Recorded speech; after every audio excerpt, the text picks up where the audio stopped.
It is, as you kind of get into the corporate acrosses in that way, you get used to a job, you get to your family, your lifestyles kind of settles down. You have Right. family, kids, house, everything. It kind of becomes a little bit difficult to kind of push it all away and kind of start acrosses in that way.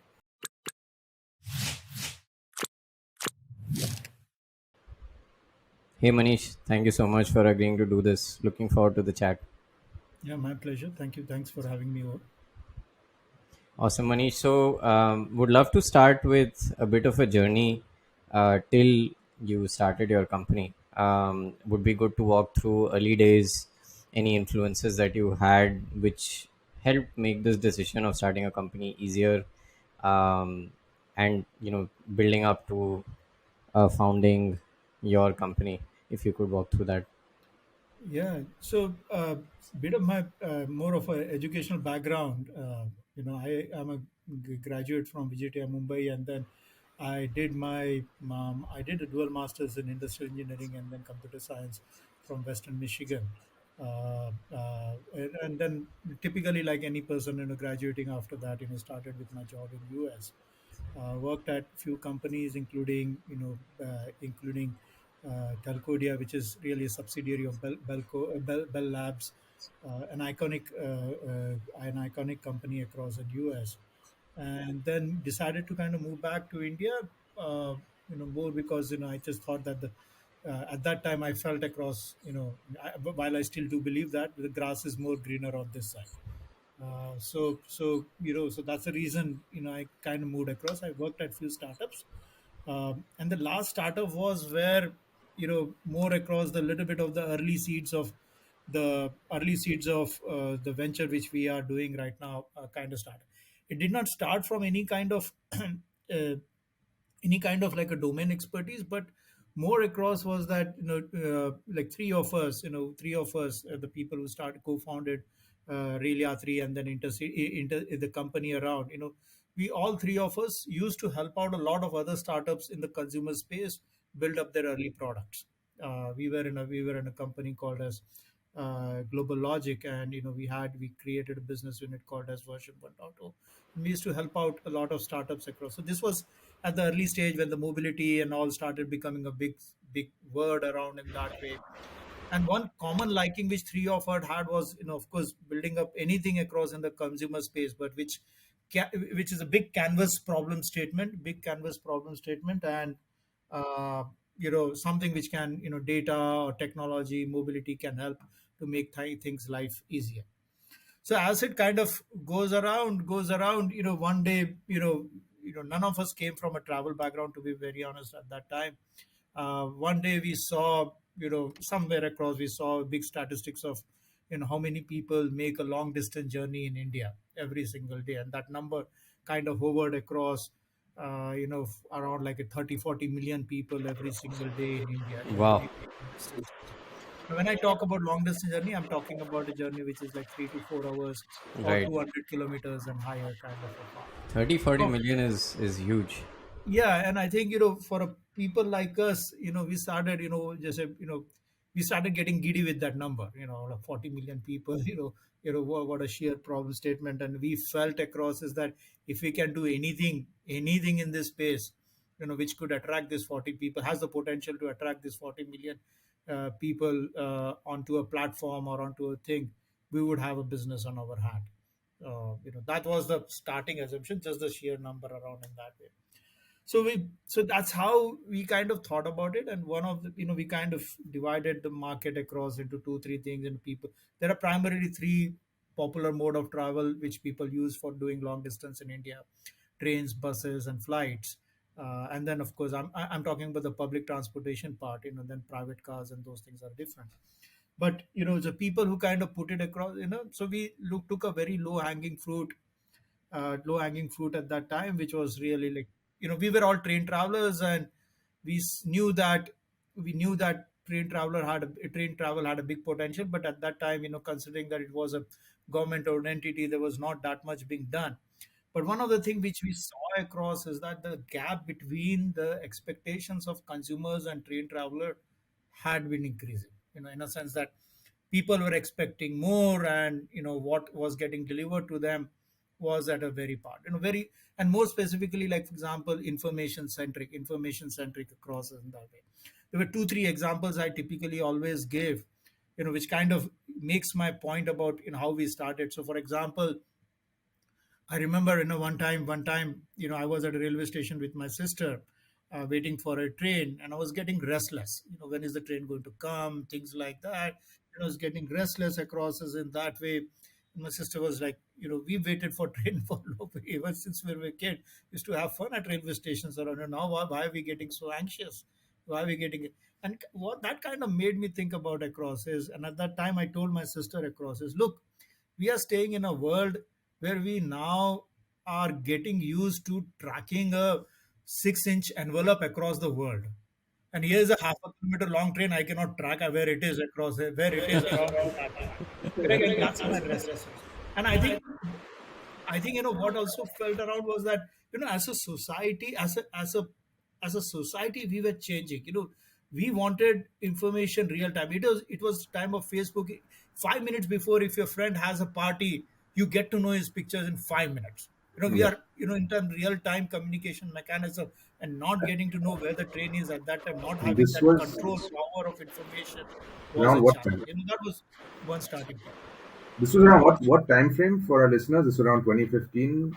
This was around, I think, 13 or 14, something like Okay. that, 2013 or 14 around. Right. And then Long, another long, long, example. long before the 10-minute delivery thing was a thing. So I Yeah, think, no, this of course, but I'm talking about the envelope tracking across the world. yeah, You of have course. to now get a tracking number to kind of track any envelope you sent around. So we are used to that. The second thing I remember around was that, if you, I don't know if you kind of gotten this experience of going and standing on a, for buying a train ticket or reserving a train ticket at any public station, public part. You go there and you sit there for some time and just observe people around. There are people who are standing across in the line, they, and there's a person on the other side of the counter issuing tickets across us in that way. And out of the five, if you look at it, out of the five people, if you're standing in the line, I bet across three people, after getting the ticket, they will look at the ticket and ask the gentleman, saying that, ye confirm ho jayegi kya?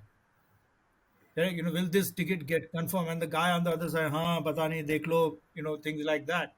And that made me believe, look, we are running trains for about 30, 40 years. We can tell that whether your ticket will get confirmed, because he probably has to apply for a leave at home or probably take across something. We need to tell him, what are my chances across it. So when we saw this thing, that's where we saw an opportunity that if we can create an information platform where people can simply come and collect this information, get this information about trade. Train travel in India compared to many other travel is a little bit hard. There are a lot of decision points. There are lot of ifs and buts getting across, right from ticket, and that's where we saw this opportunity, and we started creating this information portal. We of course had a, we personally, we of course we had a very uh, very good fortune of meeting up some very nice people from railways.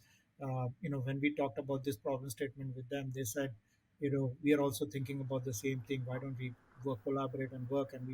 And they gave me access to the data. For me, it was like going to school, just kind of having an understanding what happens when a train moves from one A station A But to station B, can you station A to station B, and just looking at it across. And that's where we realized that, people have plenty of questions.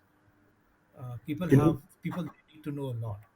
can you take And a step back and maybe walk us through how you came into that partnership with the railway, and like how did that whole thing it happen? wasn't a partnership per se. It was more of a just relationship across in the part associated with the idea. There was that, come and take a look at data, because we also are because we had a consumer background. I think the folks from railways felt across. We know how we talk to consumers, and they Right. felt that we also always felt across. Let's work across. The implicit understanding over there was that, do work, and if something good comes out of it, we will put it in our name. So that was fine with us. That was fine with Yeah. us, because we at least got a chance to kind of work across it. And during that, we kind of, in that collaboration, we launched a lot of, collaboratively, we launched two to three product. One was about rail radar, which was about mapping all running trains across on a Google map. It was the first of its kind at that time. Wow. About 3,000 trains being tracked across on a on a map was the first across us in that part. But that's where, when we saw that, when we were, the first question we were trying to understand and probably answer across, how best to answer to people, where is my train? Correct. Things across us in that way. And while we were trying to figure out the answer for that, we realized there is a second question and there is a fifth question also we need to answer. There's a list of questions across which kind of went around in that way, and we started. And slowly we realized that the best way to kind of answer these questions was to kind of be outside the domain of the Indian Railways, because there were certain questions that we felt that Indian Railway, while the consumers wanted to know, Indian Railways may not be comfortable in answering those. And the best way to kind of answer that was to create your own independent crowdsourced platform, and that's where the origination of RailYatri, which is now a big brand across in the train travel space. Think about RailYatri more to be like a trip advisor for trains. Trip advisor for trains, where you get all kind of information, including train status, including whether your ticket will get confirmed or not, including platform numbers, where to stand for a train, for if your coach acrosses. All that data we used for crowdsourcing and using algorithms, mathematical prediction algorithms and all. We figured it out, and slowly things kind of worked out well. And today, if I look at it, really R3 today boasts about anywhere around 14-15 million people, monthly active users on a Wow, fashion. that's amazing. Yeah. And Manish, you spent a lot of time before starting a company in the corporate setup. How hard was it to make that switch? And what's your view on starting a company after a long time of work and starting a company immediately after a few years? Yeah, Um, no, I definitely call across myself a second innings right, entrepreneur across us in that way. People. It is as you kind of get into the corporate across us in that way, you get used to a job, you get to your family, your lifestyles kind of settles down. You have right, family, kids, house, everything. It kind of becomes a little bit difficult to kind of push it all away and kind of start across us in that way.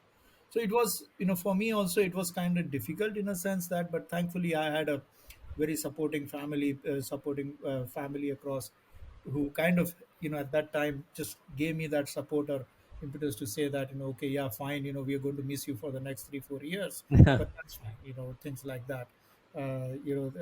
Things like that started. So you are right across, is that we also see across entrepreneurs who are probably very at a very and they are probably, they do it in a very risk free in a sense, like for example, I'm not saying risk free in a sense that uh, their ideas are typically very bold. right, You try out something across, that's a typical pattern I've seen it across from the younger entrepreneur. But for entrepreneurs in the second part, probably the ideas are very well thought through. There right, is a putting across is in that way. There is a bigger done that, and there is a much more faster tendency among the entrepreneurs in my bucket across, is to, which I typically tell across to everybody: if you're starting your entrepreneurship journey a little bit late, fail fast. Yeah, the opportunity cost is high, and if you don't, it doesn't work, don't shy away to kind of get away from it.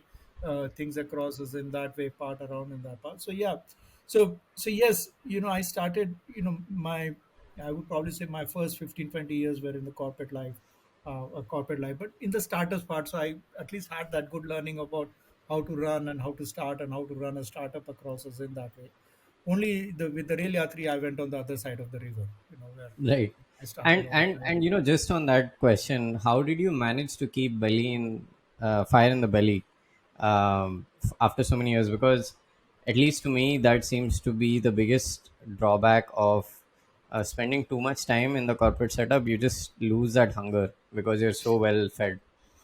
Yeah, Um, see, what happens across is when you spend across, and typically people across, when you spend 10-15 years across, is the one thing which kind of has to happen is that there there there will come a time in probably most of the people's career, when they, you could be in any domain, finance, tech, whatever domain, you would come across, because of experience, you would get that restlessness that I can do it better, I can do it better than what is happening. And if that fire of I can do it better, or I can do it much more, I'm able to, I will be able, if that fire is much, you will start. And I encourage across, if you have that thing in your thing, you believe that, and you strongly believe that you can do this thing better than anyone else at the crosses, in that way, jump into. So that fire typically comes from, when you are into that domain, you kind of believe that, I know a Right. better, I know a different method or something across to solve that.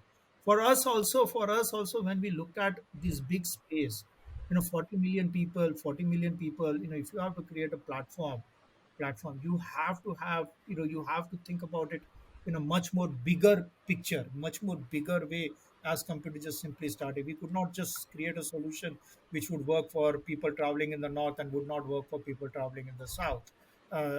Take an example. So we had to have that bigger picture, and we felt that, the three of us really felt that we had that expertise to think about it from a big picture point of view, and creating an impact long life.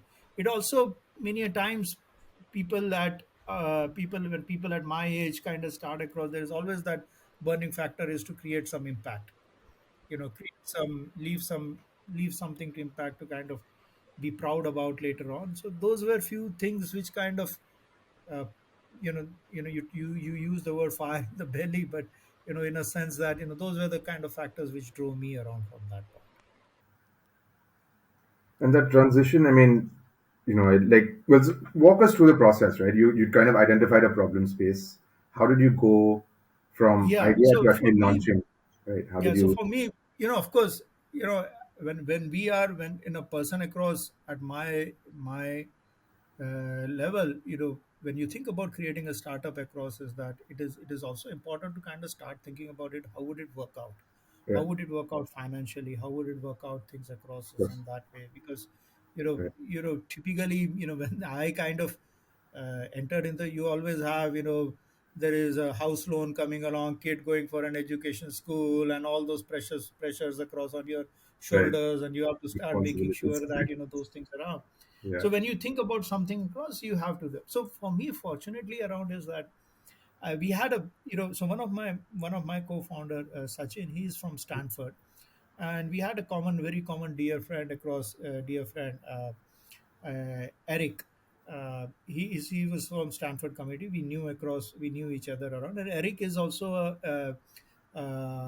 individual VC across.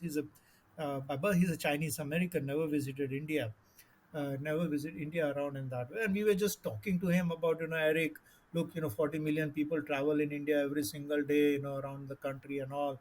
A very interesting space, and he asked us a simple question across us in that way, saying that, what do you know about them? We were a little bit, not much. We don't know much, not much. And he said, maybe that is worth about an investment. And he gave us his first check, and that kind of gave across a big part, and a big kind of part around in that way. So started with a small seed check, and started coming across, in that way. So we started just simply just focusing across. So out of the segment, we took across train travel as the big the the lowest hanging fruit per se, from a point of view of, what we should track. And we took two three questions, and started building up a very small product, where one unique value proposition we could have. So one first thing, so while working at railways, we realize how the information flow happens within railways. So for example, if there is some mechanical work which is going across, some part of the country, there is a process. There is a process for that. They have to kind of, determine it, publish it in a newspaper, things like that. They have to do that, and we found that. So one of the first service which we created very small across is, we kind of went to the, we kind of, the value proposition to the travelers was that, if you are traveling, let's say next month between, on June 15th, let's say you're traveling between Delhi and Mumbai, let me know. Because, and then from the other side, we would get all these information sources of where the mechanical work and those things are on. We'll tell them, the consumers, saying that, hey, you're traveling on 15th, you will get stuck across for 1 hour between these two stations. Then there's going to be a war. And that somehow that really, grew a lot of popularity. People started sharing their travel plans with us, and our algorithm used to just kind of figure it out. And that's how we started, with very simple. And then we started answering, and that kind of gave us that first information of a travel plan, gave us the idea about, so for example, if Aviral is traveling on 15th May or 15th June and his ticket is in waitlisted 36, and he traveled on this particular train, we got one data point saying that, he waitlisted 36 did get confirmed for Aviral to travel. Correct. That one data point brought in 10 more data points and those things around, and can give across a new information. So once we started getting that data point, there we started get a lot of other value propositions around confirmation and those things around, and then create became a complete holistic platform from there. So that's how we started on the train side. And slowly and slowly, if I were to take my journey into the next step, which is like, for example, we are doing this smart bus now. Mm-hmm. So there were few data points which kind of made us got us across us in that way. So first of all, we realized that the train travelers and the bus traveler are the same people. Okay. They sometimes they travel by train, sometimes they travel by bus, but they are the same people. So we saw that, of course, from a completeness of the platform, to these consumers, we had to kind of give the train and the buses also. That was one. But Mm-hmm. another challenge which the data which I told you I started collecting, we started once over a period of time, we realized that probably in a regular months, more than about nearly about 10 lakh people every single day. Our estimate was about 10 lakh people every single day go back home because their train ticket did not get confirmed. Right. And that was a big number, and in holiday season it can go to 13, 14, 14 lakh people also. And we realized that what are these people doing? Why not taking across another mode of travel or whatever that is, rather than going back home? So we started making, when we kind of created this prediction algorithm, we could predict whether a waitlisted ticket could get confirmed or not based on our historical data. That's where we started integrating with the bus side, telling the people who had a low chance of getting train ticket getting confirmed, telling them, why don't you take a bus? Putting out. So that's how our journey to the bus part. But we did realize there were few things while we started with it, and we started offering this bus. People, not that many people were biting it. Not that many people. Just people felt, no, I think I'll come back tomorrow and take another train around rather than going on a bus, Okay. getting in that part. And when we kind of investigated a little bit more, we realized that there's a big gap between what the expectation of a journey from a train versus a bus is. You know, there were few things. Few things, for example, you know, in India we have one brand of railways, which is Indian Railways. So Mm-hmm. there is that one brand, right? Whereas Consistent. if you look at Yeah. the bus service, there are about 1,000 operators spread all across. There's no one brand. There's no. So, for example, we don't have a Greyhound, we don't have a Flixbus Right. across India. Correct? Which is, you kind of know that if you take a Flixbus or if you take a Greyhound, let's say in US, whether you take in Michigan or whether you take in Texas, You get a around, consistent you get experience. the same Yeah. service. Yeah. India doesn't have that. So that was one big gap which we saw. People didn't have the trust into that other system. Mm. Second across is the trains. There were certain characteristics of trains which people felt. So, for example, at least if you trains, you can go to a railway station. There is a covered platform. You could sit there, wait for your train, and those things around. But for a bus, what do you do? Stand near a petrol pump, under a bridge, things like Yeah. that. Yeah. And Different. that's really not many people with family valuables, things like that, don't typically prefer that. And at that time we realized that people who take buses are really these muscled ones as compared to the family people guy. They will always people around, put around. So that was one. The another big no-no for buses was, especially for senior citizen travel, was a washroom. Basic washroom across. The train had washroom, buses didn't have a washroom. You don't know, for example, even a 3 hours flight, 3 hours flight between Delhi, Bangalore has a washroom across in Right. that way. But Here's the not on a headline telling bus. you where do people relieve themselves. And these are Putting amazing insights, but just curious, how did you come across them? Like, I mean, you No, could you not have talk to seen the this in the consumers, data. they'll say, "No, yeah, I cannot You travel. I have spoke it family, up so I for it. have to get." In fact, I still remember one single day. We met one. It was such a striking thing for us. Striking. I'll probably say it because I'll say it in Hindi because that's how it makes an Yes. impact as well because of that. That he said, "मैं मेरी बहन को कभी बस में जाने नहीं देता." right? And Well, that this told is us a significant. lot, It's like it quite the told, insight, right? Yeah.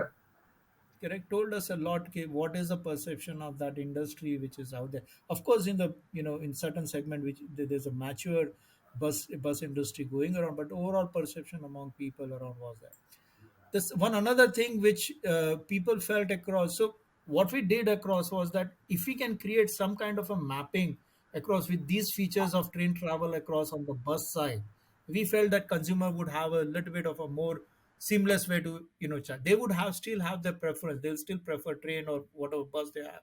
But if you can make these people move seamlessly from one mode to another mode, we felt that. So what we did across is, so we saw that the industry lacked that. We saw that the bus operators, take an example between Ahmedabad and Mumbai.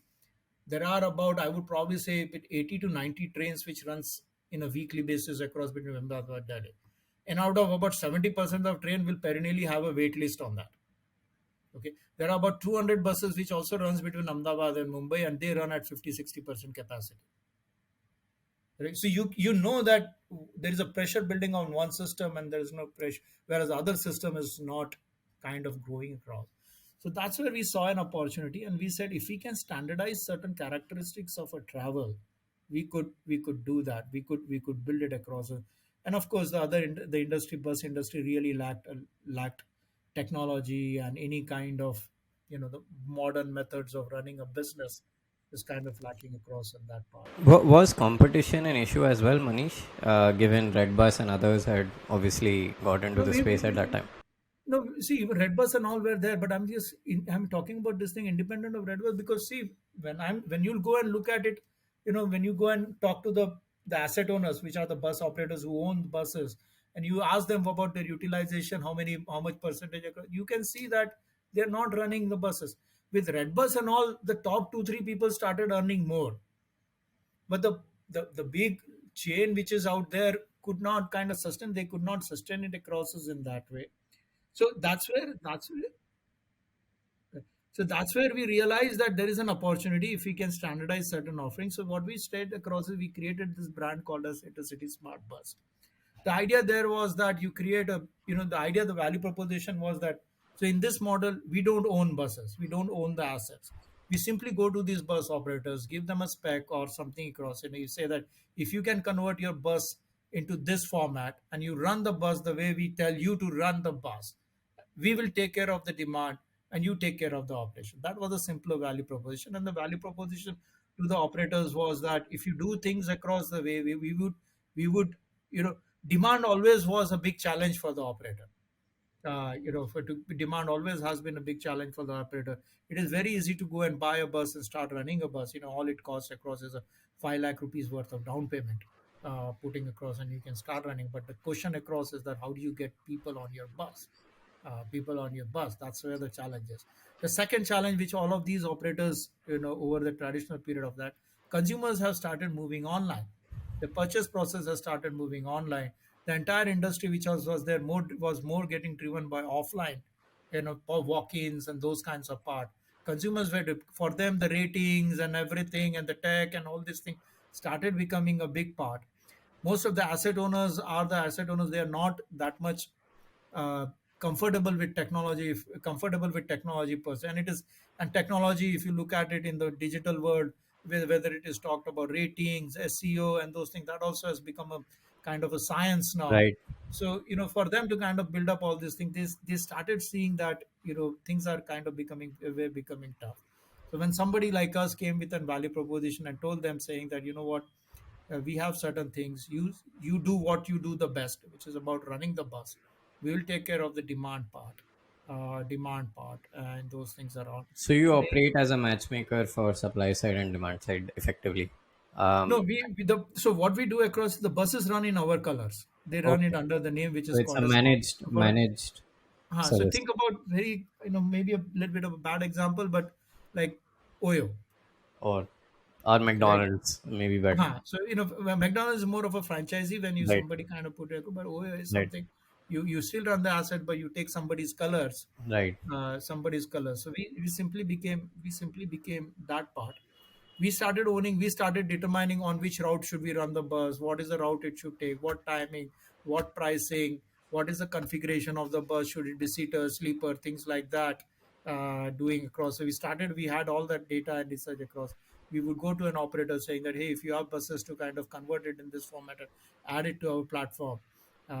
They started. So the interesting thing about the bus operators across is that they are, typically 98% of the bus operators in India are in the asset business. By what I mean asset business is they believe that what they do across is they'll take a 50 lakh bus, they'll go and buy it by paying 5 lakh rupees down payment, and their entire goal after that across is within 3 years or 4 years, try to pay off everything as a loan and the EMI and own the assets and go and sell it in the secondary market. Right.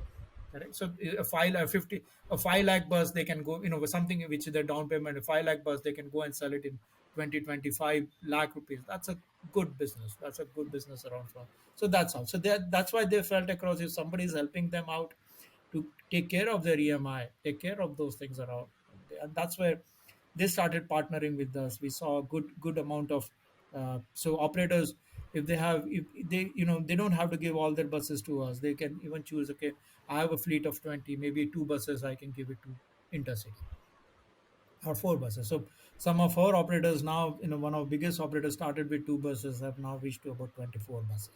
Wow.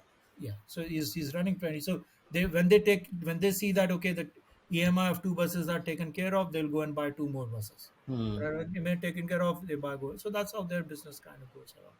So we created this part, and for the consumer side, it was this. So there were three, four things. So one across is that. So I told you the train example. So one thing what we were the first to introduce across is a whole entire concept of lounges. The bus lounges are like, think about them as a typical, like a coffee shop kind of a space where you can come, wait, sit for a wait. There's an AC, there is a Wi-Fi, water, cold water.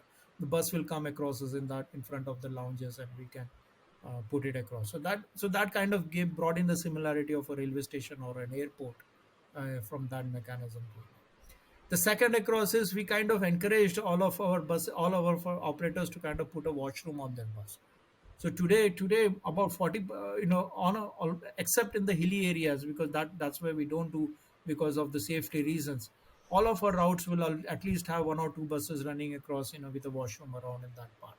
Washrooms across on the bus. So we worked with certain these bodybuilders to kind of help across to put it around, and really a low cost washroom which you can fit in across into the bus part. So that we were also the first to kind of introduce this concept called as what we call across is the part associated with bus captains.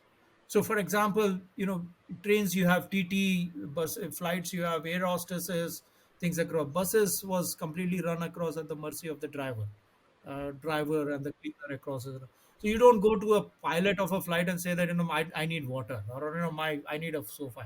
That pilot is more responsible for taking the asset from A to B, putting across from that way. So we brought in this concept. So all of our buses today have this something called as a bus captain, who is like a host traveling across along with the bus. He is the guy who's kind of will take care across of any kind of needs you might have, which might be a water, pillow, stop, things like that. So we brought in across in that way, and that's how this entire industry, and that's this bus segment, which we call across as the new generation of buses across asset owners, where we don't own the assets, but there is a complete technology platform to manage end-to-end part, is where we put it around. Amazing. So that's Thank you for walking us through that. Can you help to give us an example of your scale in terms of revenue? I mean, what so do the we numbers look like uh, today? so we are at a, I think, ballpark of about 300 annual turn. Last year we did a turnover of about 300 crores, 300 crores across us. In that way, we run across a fleet of about 250 buses all across the country. We are predominantly north, south, and west, and we haven't started our services in east right now. East right now, and so we typically focus. So our model across is that we've taken a very unique model from that way. We don't focus across. See, there are two, three things. Our buses, we don't call our buses to be fancy buses. These are not the luxury. These are not the luxury buses where you'll probably see a leather seat or a kind of an LED TV in front of you or things like. These are not. We basically work across on a very simple value proposition of three value proposition, which is about safety, punctuality, safe and cleanliness. We'll find our buses to kind of put a, and second across we target to not to the tourist market. We target it to more across into what we call across as the essential travel space, essential travel.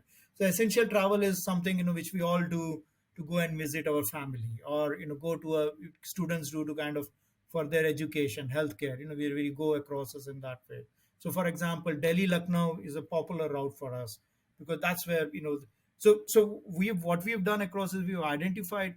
uh, Let me take one step back. India predominantly is a migrant country. What it means across is that there are jobs are located in about 10 20 cities across in the India, and that's where people migrate to those cities to kind of for their jobs, healthcare, education, things like that. So India, so there's a lot of travel which is happening between, let's say, surrounding 500 600 kilometer to a hub. So, for example, Delhi is a hub for Lucknow, and Delhi is also a hub for all three or four states where students kind of come for education or healthcare, or even around from a perspective of even across of the perspective of business people kind of making a morning trip, doing their purchases and going back. So that's a segment we tailor across is, and then these people need no frills kind of a service, and that's where we focus across. So we today are kind of identified about 10 12 hubs across the country, and we cater to about, let's say, 500 600 kilometer radius of those hub. That's where we can cater across.